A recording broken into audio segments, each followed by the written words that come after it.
welcome to Lynchburg Live. I'm your host, Linda Smith. October was Domestic Violence Prevention Month. In most areas, domestic violence continues to be a problem. The Lynchburg area shares that nationwide concern and is attempting to eliminate as much of the problem locally as we can through a program and a center, the Domestic Violence Prevention Center. My guest tonight is Linda Ellis-Williams, Director of the YWCA's Domestic Violence Prevention Center. I don't know, I'm having a hard time getting those words all out. I do too sometimes. Included in Linda's many credits, she's also the Director of the Sexual Assault Response Program. Linda, welcome to Lynchburg Live. Thank you, and thank you for having me. As we get started, can you just tell us what the goals of the Domestic Violence Prevention Center are? Yes, ma'am. The goals of our center is to eliminate violence in people's lives and try to make a difference and to curb domestic violence in people's lives, thus ending abuse issues that children will grow up and carry on. So it's to break that cycle. Mm-hmm. Now, what's involved with your job as director of the center? Well, we under the YWCA, we have 2 shelters that house and keep safe victims of domestic violence. We work with women, men, and children. Yearly, we house about 230 people, 230 victims, and that's under those, we keep them safe. We go back and forth to court with them, offering advocacy to get protective orders. We go to court if there's been charges taken out, but mostly awareness of what you're in the midst of, how to break that cycle, how to not pass it on to your children, and how to stay safe if your goal is to get out of this. We also have the sexual assault program under our hood as well. Domestic violence and sexual assault goes hand in hand. I'm sure. Mm-hmm. I'm sure. How did you get involved in this as a career? I am what they call a survivor of domestic violence. I'm a generational victim. I grew up in a household of violence and just became part of it. Didn't know any different, just thought this was how every household conducts itself. I later, at an early age, married someone. We had 3 children. He turned out to be a very, very violent person, and in the heat of the moment when he was in one of his rages, he injured 2 of our children, and that was the straw that broke the camel's back. Prior to that, I had been to the doctor, and the doctor had noticed a boot print in my back when my husband had kicked me when I was pregnant, and he had given me a brochure of the Domestic Violence Prevention Center, and I folded it up as small as I could get it and hid it in a little compartment in my pocketbook because that would have set my husband off. I'm sure. And when my children were injured at night, I pulled that card out and called and accessed services through the YWCA and got in there, and my life has never been the same. And so I've been working there now for a little over 20 years. And to be the director now, I think is Yes. something special. And It something is. that you said to me before we went on the air is that having had this happen to you, and I was telling you of a similar experience, it makes you more eager to get in there and stop it. Yes, it does. You know. Yes, it does. I feel like, you know, that I've been through, God gave me this experience in my life to make a difference in other people's lives. So it's easy for me. And I can relate with other victims. I know how they're feeling. I know, you know, what they're thinking, and just, you know, our job is to make a difference in these people's lives. Now, I haven't been a victim of the violence, but you know, I told you I am a breast cancer survivor, and it certainly does make you want to help other people. Most definitely. Get through an experience that you've been through and feel like you've come out of it on the good side. Definitely, definitely. All right, October was Domestic Violence Prevention Month. Yes. And you all did a bunch of stuff at the Y. Did we ever? Could you tell us about what you did? Yes, indeed. Well, we started off, one of the things that we do yearly, we have an event that's called the Week Without Violence. And so in this community and in the community of Danville and Pennsylvania County, we hosted a proclamation signing where we asked our mayors to come forward and sign a proclamation declaring this the Week Without Violence. It's a YWCA national event. How wonderful. And so we we bring it and we make it local, make it our own, and where we encourage communities to think about what's happening in our community, and can we go a week without violence? You know, is that a possibility? So we started out the month with doing that. We had candlelight vigils in each community. Also, we served the counties of Amherst, Bedford County, Lynchburg, well, cities of Lynchburg, I'm sorry, and Campbell County, and Danville and Pennsylvania County. And so in all of those areas, you know, we wanted to make a difference. We wanted to bring about awareness so that people know exactly what's happening. So we hosted candlelight vigils as well. We also had 2 lunches that we invited people to come and attend. They were free, and we always like to feed people. We always say, if you come to a YW event, you'll get fed. So one of those was Corbin Anderson, who actually wrote a book concerning sex trafficking right here. And a lot of people, you know, I was having a conversation with him and, you know, saying that years ago, about 10 years ago, you know, we didn't really even want to think about that was happening in our communities. We knew it happens in foreign countries and, you know, places like that. But, you know, to bring about awareness that it's happening right here under our noses is a big thing, you know. He spoke so eloquently of how, you know, it's right here. It's, you know, happening in our hotels, and you'll see children being brought in for sex trafficking. And, you know, that was an awesome event. It really, truly was. Well, I think it's wonderful that you had, did he sign books? He did. He did. He most certainly did. He autographed those books, and he sold quite a few that day. So, you know, we were pleased and very happy to have him.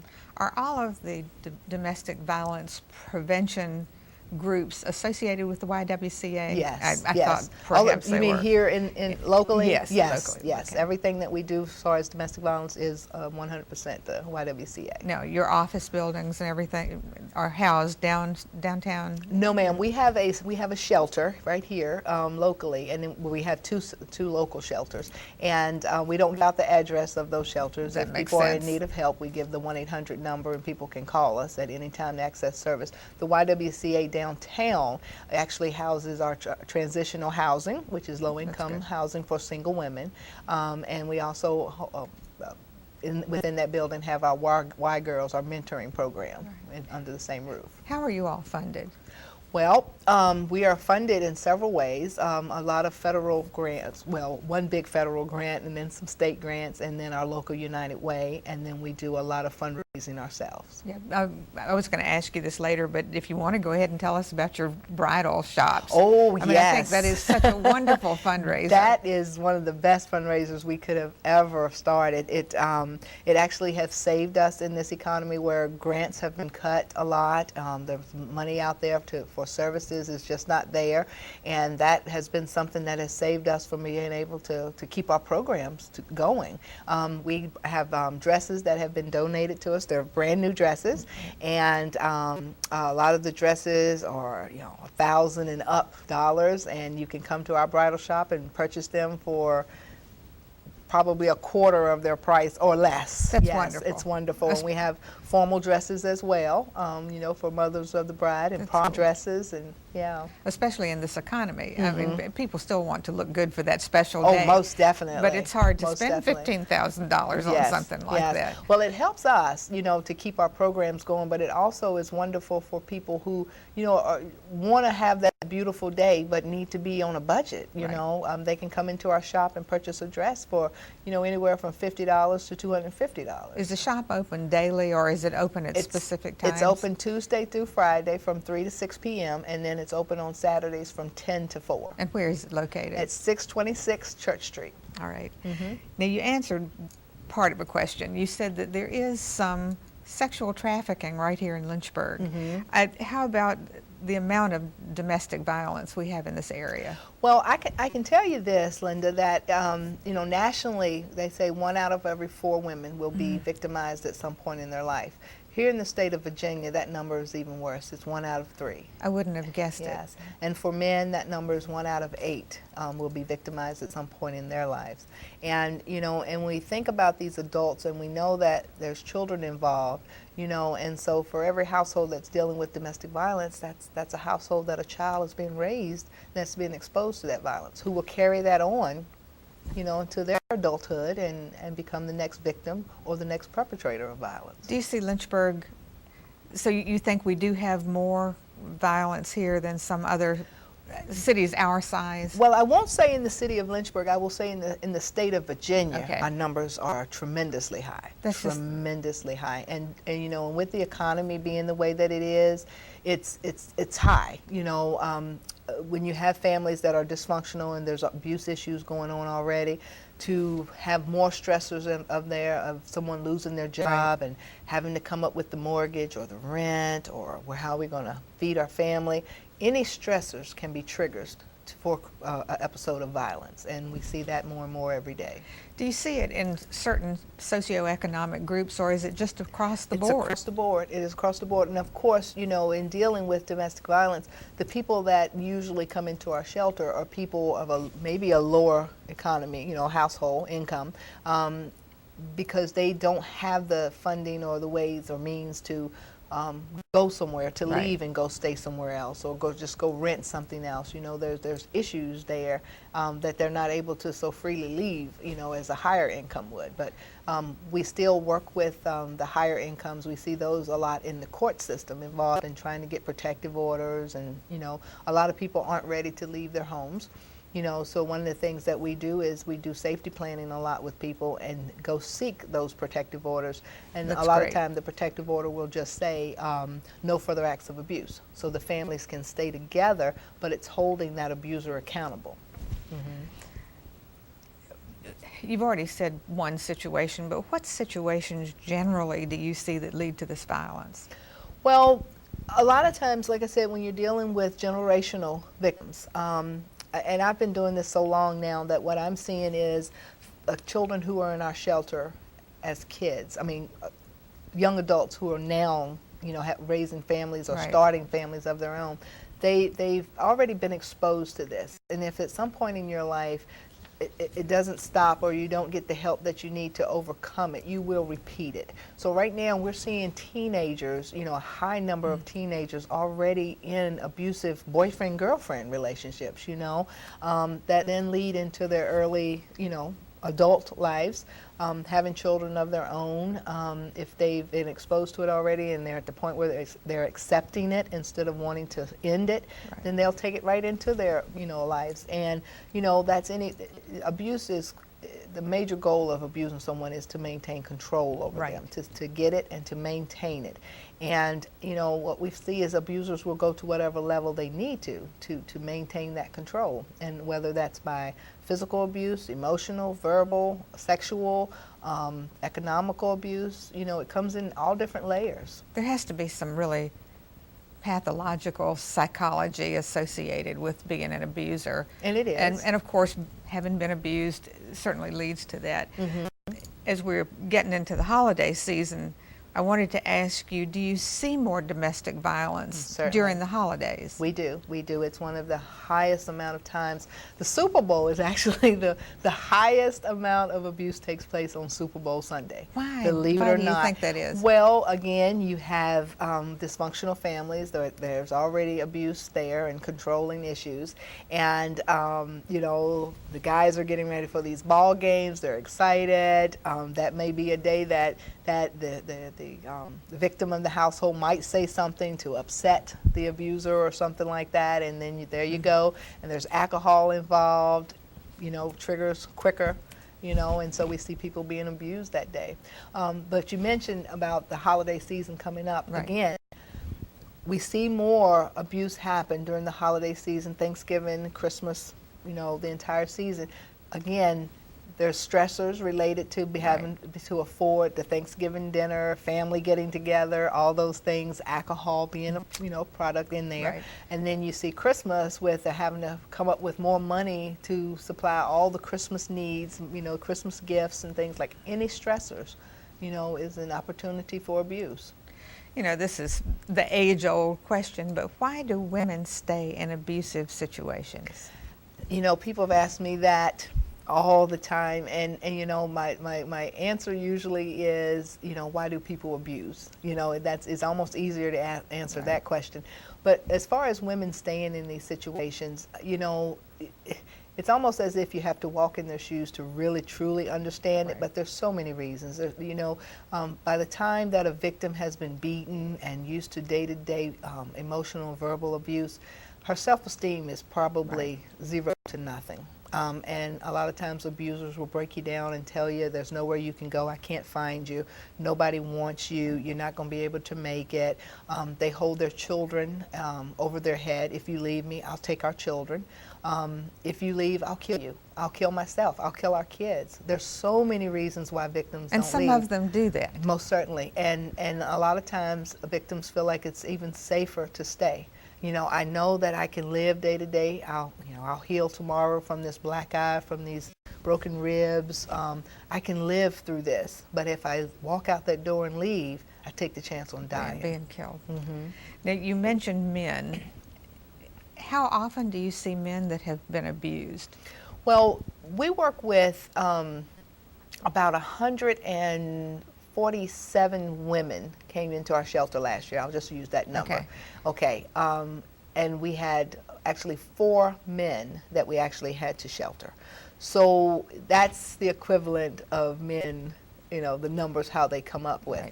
We work with more men in the court system, men who've come forward to say, you know, I need a protective order, I'm being abused, or, you know, this or that is happening. It's nothing compared to the numbers we deal with our women, but it does happen. You know, I suspect it's more out there. That's what I was going to say. But it's not so easy for men to come forward and say this is what's happening to me. You know, it's a shameful thing a lot of time for victims to come forward. And you put a man in there who's supposed to be, you know, macho and in control himself, and you know, for him to come forward and say this is happening, that's a big move. You know, so we know that it's happening. We just don't get that many calls. Do you see the children as targets of the abusers, or is it more often the spouse or the partner? Well, what we see children being used as is you know, ownership, and they're used if the victim is planning on leaving or trying to leave. Then, like I said, those kids are if you leave, I'm going to take my children. I'm the breadwinner. I control the money. I can get me a good attorney. You can't even afford an attorney, so I can, you know, get an attorney and take these children. You know, you'll be out in the street. You'll be in, you know. But I will say to you that children are injured every day. Last year in Virginia, 44 children died from abuse in their homes. That's from terrible. their caretakers and loved one parents. And so we know that one of the things that happens when children see their parents going, you know, one parent being attacked or whatever, they will come to the rescue of that parent that's being attacked. And that's when we see our children being injured. That's when we see our children die. There's a case going on right now down in Pennsylvania County where a young man was having an argument with his girlfriend, and there's a baby in a car seat, and he introduced a gun into the argument. He didn't mean for the gun to, the bullet to hit the child, but the child was killed in the midst of that. That's just terrible. It is awful. It's awful. You've brought some pictures. Phil, if you'll put the pictures up on the screen, we'll get Linda to tell us what they are. Okay, this is our candlelight visual, and that's one that we held down in Danville. Danville right now, we're serving that community. Their local shelter shut its doors after 30 years. Yes, and so we took that community on, you know, to try to bring in alternatives to victims who are going through things in that community that they had nowhere to run and nowhere to go. You know, no services were being provided for them. And so that's the candlelight that we had, and we had a great turnout that night. Okay, this is one of our Church Street bridal dresses. Again, it's a wonderful opportunity for brides to come in and pick out beautiful dresses, and know that not only are they getting that beautiful dress, but their money that is going to a special cause. And this is where we were with Senator Garrett on Lobby Day, and we were hoping and praying that there was a protective order bill being passed, and we wanted to go and show our support for that, so that young people, teenagers, and young college students, adults, would be able to access protective orders in the court systems. And this is Corbin, who came and did our luncheon and wrote the book about stalking, sexual assault, I'm sorry. And this is the J. Crew who came out. They volunteered their time on a Saturday and came out and painted our front door and windows at our shelter to spice everything up for us. Okay, and this is Judge Carrie Payne, who came out to do our proclamation signing for the Week Without Violence. Wonderful speaker. He spoke very well about what's going on right here locally in Lynchburg and how we need to team together to end the violence. Oh, okay, and this is, I won an award that day through United Way for just services to this community. And that's one of our boards that if you walk into our YWCA downtown, you'll see that on the wall. Yeah, and that's another one of our luncheons that we had. And that's our YWCA building. That's on 626 Church Street. And this year we are celebrating our 100-year anniversary of providing services to the Lynchburg and surrounding community. You can tell by the cars in front of the building. Yes. And that building, actually, we have this year SARP, our Sexual Assault Response Program. They are actually selling ornaments. They're beautiful gold Christmas ornaments that you can purchase if you would like, that says 100 years YWCA. That's our building again. Mm-hmm. That's also that's the pic behind us. Yes, definitely. What percentage approximately of victims who come to you for help, you help them, you help them get job training, and then they turn around and go back to the abuser? Right. And how often does that happen? That happens a lot. Stats show that women will leave their abusers 8 to 12 times before leaving for good, or before dying in the process. And again, we know that a lot of this is psychological. It's, we're dealing with broken people who don't believe that they can make it out there on their own, people who don't have the courage, don't have the means to make it. So many reasons why. All it takes, a person will be doing very well, and all it takes is, a big letdown, or the abuser making contact with them and promising to do better, promising to get help, promising to get counseling, promising it'll never happen.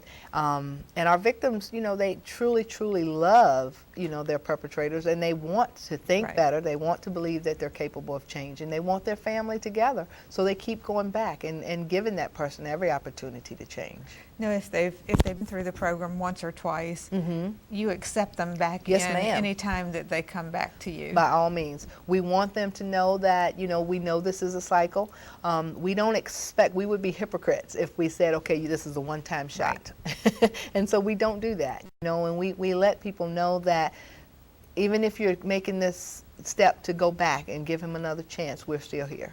We're still here. Do you see a rise in deaths associated with people who continue to go back? We do. We most certainly do. Here in the Lynchburg community, we have what they call the Fatality Review Team, and that's through the Commonwealth Attorney's Office. And so we have been very blessed in this community that prior to this year, we hadn't had a death in about 6 or 7 years.